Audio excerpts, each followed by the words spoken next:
Kanye West peed on his Grammy. You heard it right. He peed on his Grammy. Now, some of you guys DM me and said, is Kanye copying Lecrae because Lecrae smashed his platinum plaque or his gold plaque with Tori Kelly? Is that what was going on? Is he No, he's not copying. Some said that Kanye doesn't even know who Lecrae is, according to Kanye's pastor. But I don't know. That's, you guys could look that up. Here he is, peeing on his Grammy, putting it on his daggone Twitter. He has made this whole thing extremely entertaining the past couple of days. I'm going to do my very best to get into the logistics of this. I'm going to give you guys the reason why this is happening. I'm going to try to tie it in to some just foundational principles about money that I think a lot of us need to know. And we'll see if we have time to go over some other topics. I got a couple other things I want to cover for you guys. But this is interesting. So, if you guys don't know, Kanye came out.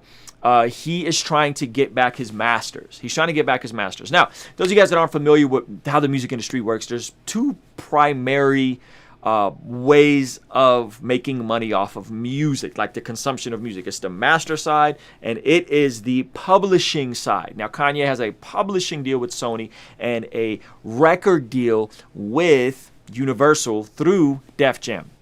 Why does this matter? Because that's how you get paid. That's how you get paid, right? And usually the people who own the publishing make money off the publishing side. What is publishing? That's ASCAP. That's when your song's on a radio, when you play in an arena, when a TV show, a movie uses it. You get a check through ASCAP, and sometimes you get a check from the movie house, right? It's called a sync license. That's important. It's important to own your own publishing. You're owning the compositional recording. Then there's the master side. The master side is who owns the actual master recordings. And one of the things, if you guys noticed, watch yesterday's video, in the text exchange, what I think Kanye's lawyer, his lawyer was like, well, if you re-recorded these songs, remember Kanye said he was going to re-record all of his old past catalog, make new master recordings, make them clean, right? Because he's a Christian now. He wants to rework them and make them Christian, make them clean, right? And he said if you re-record these songs, re-release these songs, you could actually get your masters back that way. This is something that a lot of artists do. They drop these live albums. This used to be really prominent. They drop live albums. They'll drop covers of their own songs. KJ's actually doing this, KJ52. He's dropping re-recordings of his old songs. He's remaking the beat, re-recording them. So that's a way they can get back their master recording. Publishing is if you own the publishing, right? The compositional stuff. This all matters. Why does this matter? Why does it matter? I'm going to tell you guys why this matters. Hopefully we don't have any more issues with the Wi-Fi. This matters because music used to cost way more to make. Music used to generate way more revenue. An album would come out, you sell 500,000 copies at $10 a pop. That's $5 million. Even if the label was taking their money off the top, you'd make $1 million, you'd pay the label back. A lot of times artists wouldn't pay the label back. That would get deferred to the next album. The artist would stay in debt. Now imagine if the album wasn't generating $5 million anymore. Imagine, because now Spotify and Apple Music only paying a third of a penny per stream, half a penny per stream, Apple Music. Now you're not making much money off the master recording. A lot of these guys have publishing deals, and the logic used to be, well, forget it. We don't care. Let the label promote it. Let the label own the master. It doesn't matter. We'll go get our money off of touring and merchandising. And then what happened? 2020 hit. The goofiest, weirdest year in history. And then what happened? COVID hit. And guess who's not touring anymore? Guess who's not making any money anymore? All of the famous celebrities that signed these terrible, awful deals where they don't own much of the master recording. They don't own much of the revenue that's coming in from Spotify. More people are being reached. More people are consuming the music, but you're not making as much from the music. And so that's how it looks when a Lecrae comes out. 2015, 2016, sells 80,000 records, and now he's selling 10,000 records. He's touching more people when you do the math on that. I did a video called Why Lecrae Didn't Flop. You guys could go watch that. He's touching more people. He's touching millions of people now. He has 2 million Instagram followers, but they're making less money off of it. Now, Lecrae's an independent artist. He owns his masters. He owns everything. He's going to be fine.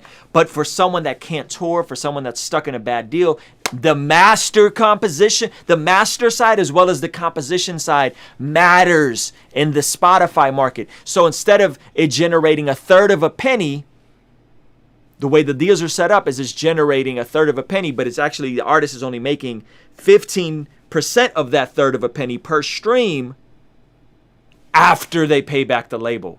You know what that means? A lot of these artists is broke. I did a video, top reason why your favorite rappers are broke. So what Kanye did is he revealed his contract. Check this out. This is Kanye's contract. Okay, guys, this is May of 2012. I believe this is after Beautiful Dark Twisted Fantasy came out. He has a $6 million revenue advance and a 26% royalty rate. Kanye was getting a 26% royalty rate at the peak of his success. When he's selling the most amount of records he's only selling. Kanye West was getting a 26% royalty rate. By industry standards, this is good. I don't know how it's good. I don't know how you tell me that you owning everything, me having to pay you back for my little 26% slither is okay. And again, maybe the logic back then was people still buy digital downloads. They still buy physical copies. Forget it. Whatever. They got me here. They'll handle everything. I'll take my little 26%. You got to generate 10 million, 15 million to pay that back. And what it created was a system where artists were consistently in debt to the labels. So when we start throwing around words like slavery, it's not that he's being hyperbolic. It's that you're literally owned. Your image and likeness is owned. You're forever in debt. You're a bond servant. Servitude. And then it carries over. And so a guy like Kanye was probably in debt to Universal. Right? Again, look at this term. I'm not a lawyer, so I'm not going to sit here and act like I know all the ins and outs. But you're talking about he's getting a $6 million advance, $10 million advance, 27 royalty. This is for when the money is generated, right? And he reveals his entire contract. So I'm not a lawyer. I'm not going to sit here and cap and act like I know what I'm talking about, right? Here's some of the earlier term. And you got the minimal he can make. So they're giving him more up front.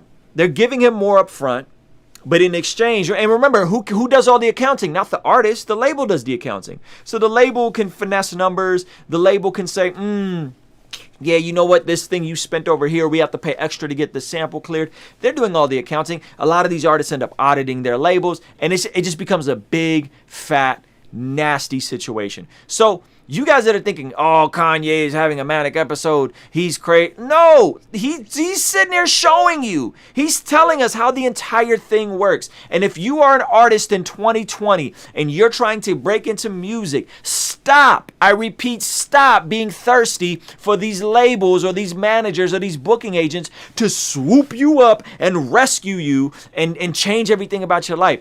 Those days are gone. They're only signing artists that already have exposure. They're only signing artists that are already booming and buzzing. And then they're saying, oh, yeah, we're going to give you a great deal. We're going to give you $500,000 up front, and we're going to give you $250,000. And you're like, oh, my gosh, $250,000. Not knowing that had you just been patient, you would have grossed $250,000 the next year if you had your business plan in order. If you're trying to get in music right now and you want to sign to a major label, you probably just want the clout and the fame and you aren't really a business person. Stop it. Get your business in order. Figure out what's going on. I have empathy for guys like Kanye a bit because he came up in a different era. There was no independent music. And by the way, everything he's talking about, you know who's been talking about this stuff for years? Guys like myself, guys like Russ, guys like Curtis King, Wendy Day, Ryan Leslie, who created the Superphone. We've been talking about this stuff. And y'all are just like, oh, they're just struggle rappers who are independent. No, we've been talking about this stuff.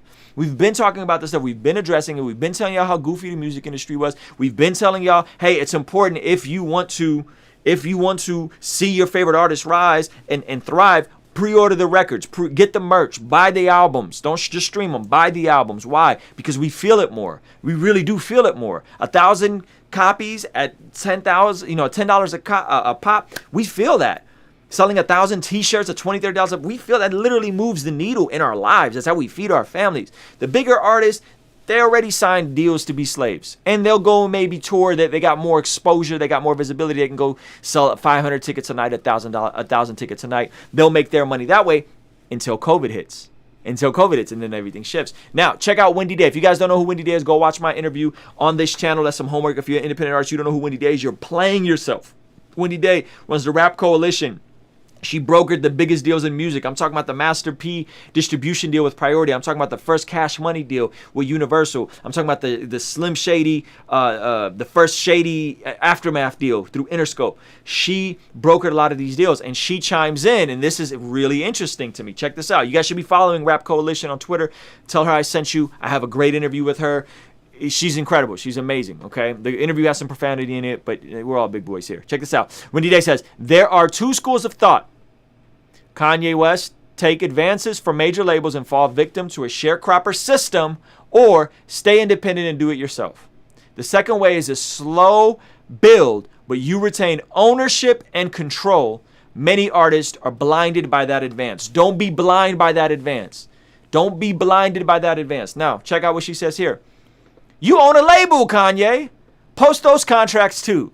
Look at what you've signed good artists into because you were following the advice of lawyers who get a percentage of your income, most likely, which they do. Lawyers get a percentage, 5%.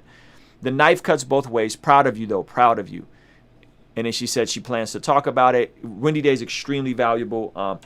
Just Rap Coalition, follow her on all platforms. Now, I'll get, and then Hit Boy came out, and Hit Boy was like, yo, I was signed to Kanye, and I had a production deal with him. There's been people that signed to Kanye. And so again, here you got Kanye, one of the biggest artists, icons of this era, and he's getting a 26% royalty rate, 25% royalty rate, right? What kind of system is that? How does that make any sense?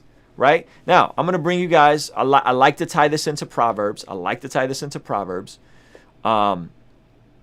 Check this out. You guys have all heard this. Proverbs 22:7. The rich rules over the poor, and the borrower is servant or slave to the lender. I'll read you guys a couple of different translations. The rich rules over the poor, and the borrower is slave to the lender.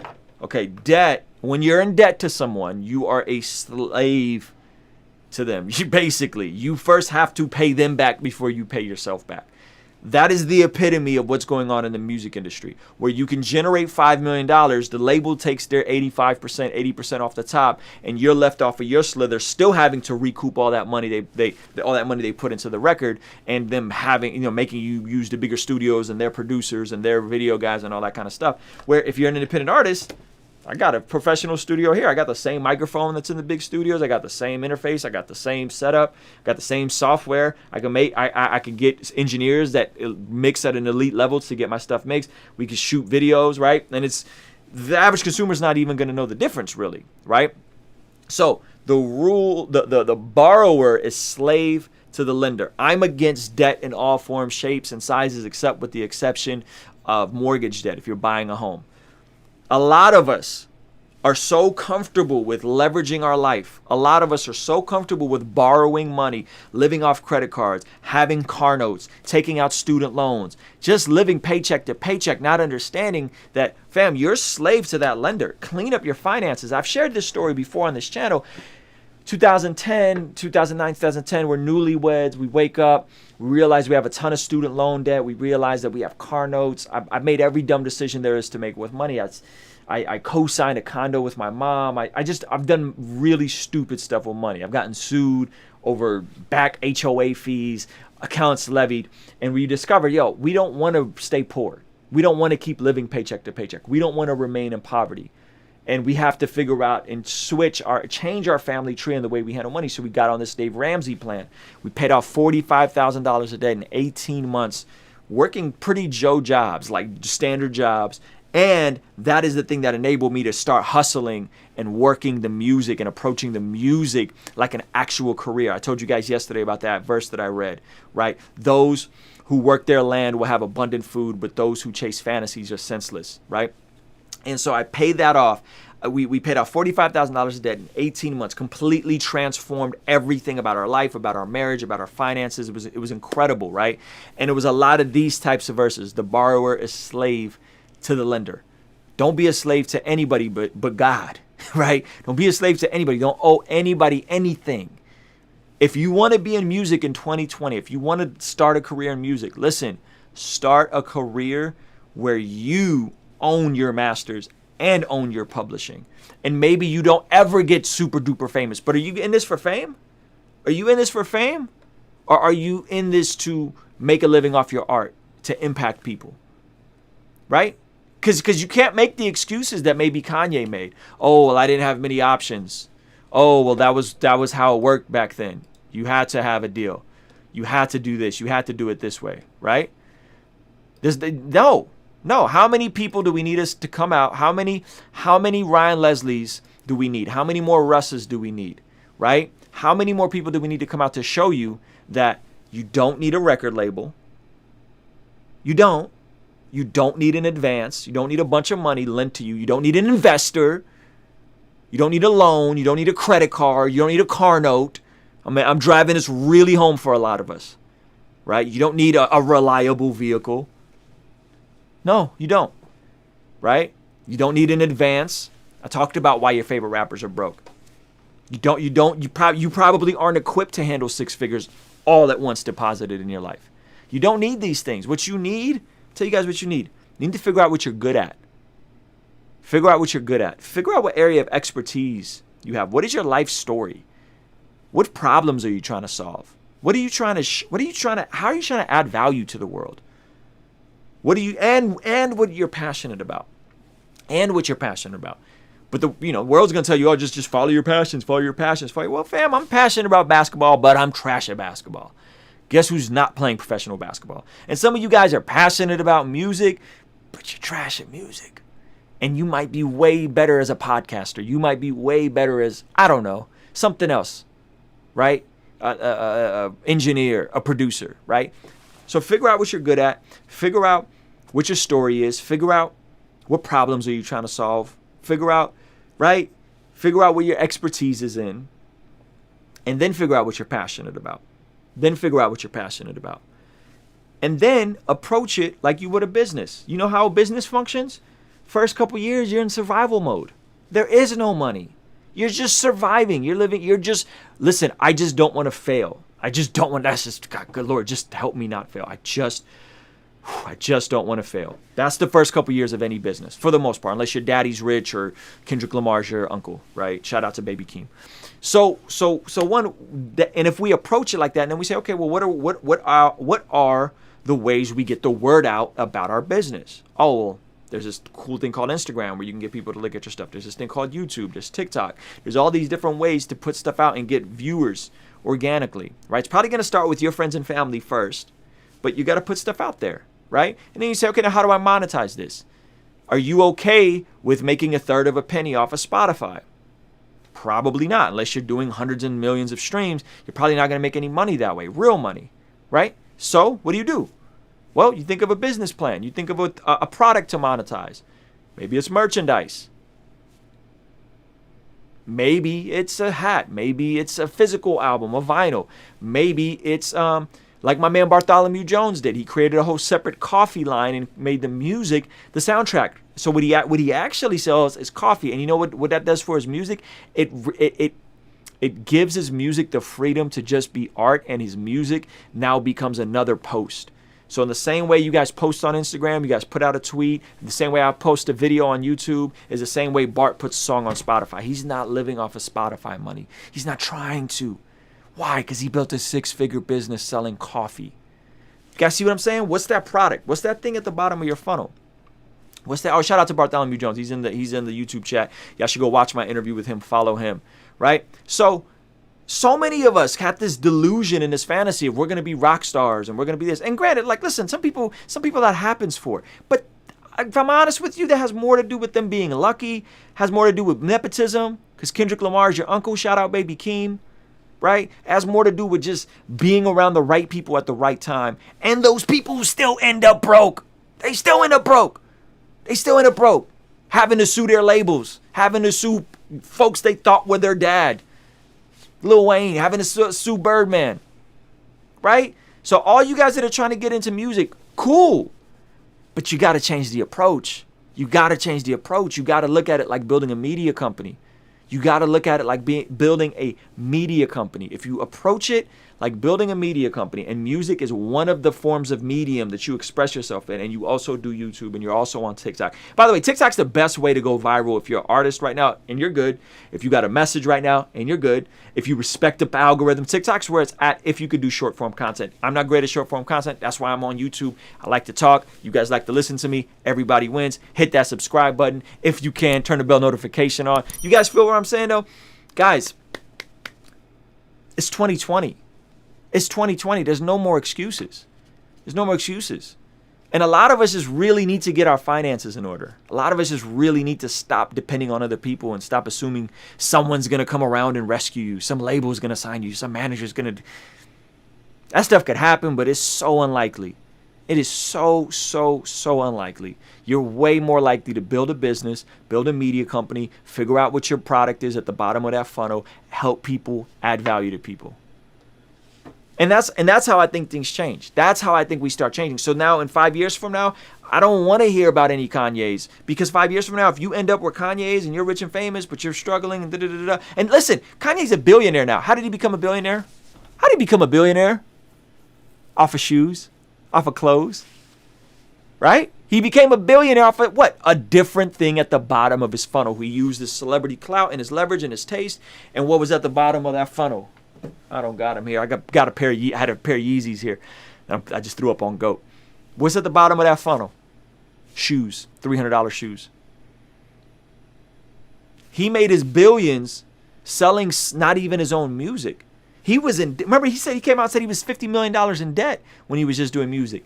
He made his billions off of Yeezy, and now the labels won't even let him buy back his masters.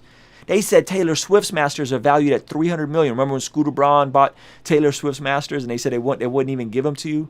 They said $300 million. They're saying that Kanye's masters are worth more than $300 million, probably in the ballpark of $500 million to $1 billion, and they won't even let him buy those back. And it's some company overseas that owns Universal, and it's a part of a big conglomerate. Yo, this industry is goofy, fam. This industry is goofy. This is the weirdest business model, and this is why I have no desire. And it's not that the people are evil. I told you guys, I know Jeff Vaughn, the president of Capital. I know Joey IE, president or vice. I don't know what he is. He's over at Interscope, right? He's the president of Def Jam before. I know these guys personally. I have their phone numbers. I text with them occasionally.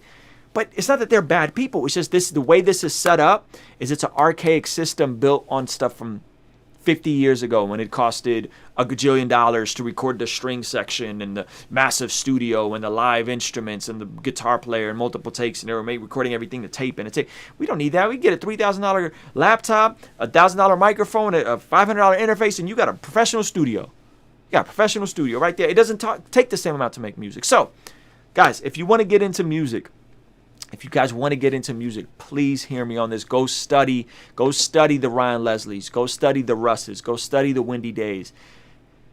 It's a great time if you approach it correctly. If you approach it correctly, if you're self-aware, if you're good, right? This is a good time. But if you're just trying to make money off of Spotify streams and Kendrick Lamar isn't your uncle, shout out Baby Keem, it's not going to work out well for you. Kingstream Entertainment. Ruslan